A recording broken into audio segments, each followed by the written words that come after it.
Bonjour, alors dans cette vidéo, nous allons voir comment encadrer une solution à l'aide d'un algorithme de dichotomie. Alors déjà, on va d'abord expliquer le principe. Alors le principe est simple, il suffit de déterminer successivement l'intervalle dans lequel se situe la solution alpha, et ensuite on divise par 2 l'amplitude de l'intervalle à chaque étape, jusqu'à arriver à l'amplitude désirée. On va prendre un exemple, alors, voilà l'étape 1, on encadre notre solution, alpha, qui se trouve entre les valeurs A et B comme ceci. Donc on calcule l'image de A, ici elle est négative. On calcule l'image de B, elle est positive, donc voilà. Donc on a bien alpha compris entre A et B. Donc là, je partage le segment en deux, et je place mon point M. Ensuite, je calcule l'image de M. On voit bien que l'image de M est positive. Donc, la solution va se trouver dans cet intervalle. Donc, cette fois-ci, qu'est-ce qu'on va faire? On remet nos valeurs. Alors, la valeur de M deviendra la nouvelle valeur de B. On cherche le milieu. M, le nouveau M. On calcule toujours les images. F de A négative, F de B positive, et ici F de M est négatif. Donc, cette fois-ci, la solution va se trouver ici. On réitère l'opération, donc l'étape 3. Donc, cette fois-ci, la valeur de M, la valeur de B, donc M deviendra A, et on prend le milieu entre A et B, M, et on calcule toujours les images, donc F de A négative, F de B positive, donc la solution va se trouver ici. Donc on voit bien que petit à petit, hein, l'intervalle où se trouve la solution se rétrécit. Et on continue. Donc on va voir maintenant avec un exercice.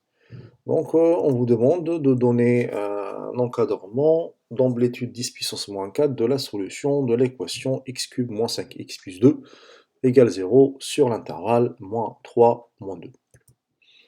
Donc voici l'algorithme. Donc on choisit Python. Là on écrit notre algorithme. Donc on va lui donner le nom. Donc, on va l'appeler dichotome. On ne peut pas écrire dichotomie. Donc, on suit les étapes, hein. On commence par, parce qu'on a besoin d'importer la bibliothèque math pour faire les différents calculs.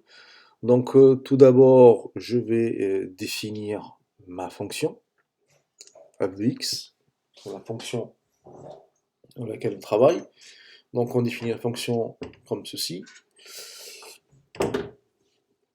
Donc là, on écrit notre fonction, donc c'était x cube, donc le cube c'est 2 étoiles 3, hein, les 2 étoiles signifient la puissance, donc c'était x cube moins 5x plus 2.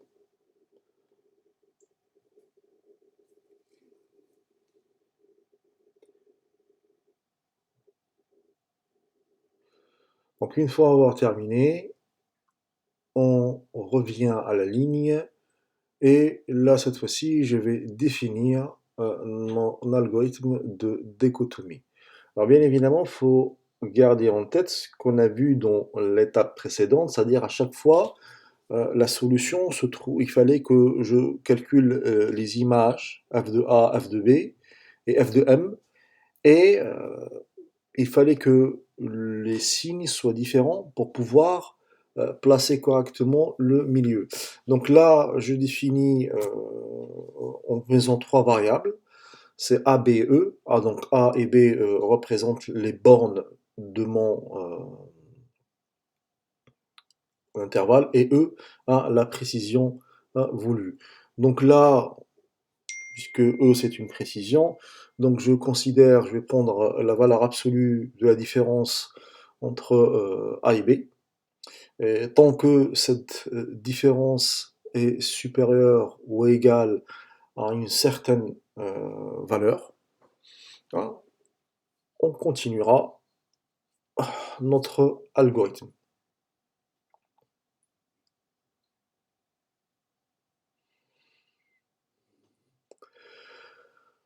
Donc on aura besoin ici m pour définir la variable m, hein. On avait dit que m c'était le milieu du segment de notre intervalle AB, donc c'est a plus b divisé par 2.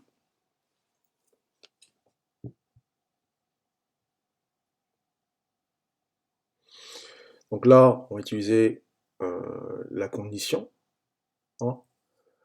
Ici, la condition, c'était qu'il y avait un changement de signe entre les images.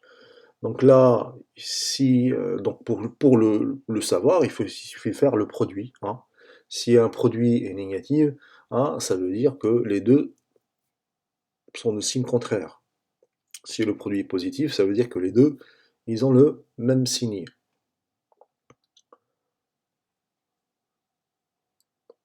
Donc là, si le produit est négatif, alors, bah, on avait vu que ici c'était B qui prenait la valeur de M.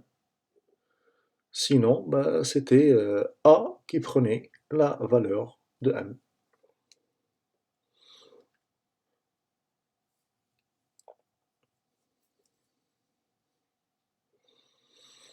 Donc là, on affiche vraiment les valeurs, c'est A et B, hein, c'est les nouvelles bornes.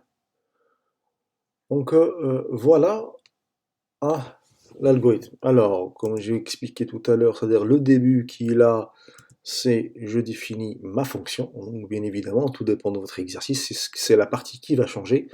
La partie qui ne changera pas dans votre algorithme, c'est celle-ci qui représente l'algorithme de dichotomie. Alors, bien évidemment, ça c'est le premier. On va ensuite faire un autre algorithme qui sera amélioré, parce que là, si M est la solution, il ne va pas la détecter. Donc là, je l'affiche, donc je l'exécute, et je donne les valeurs. Donc là, on avait dit les bornes, c'était entre -3 et -2. Le pas, on avait dit 10 puissance -4. Et il va me donner la valeur de A et la valeur de B. Alors bien évidemment, c'est 10 puissance -4, donc là, vous vous arrêtez à -2,4142 et -2,4141. Voilà.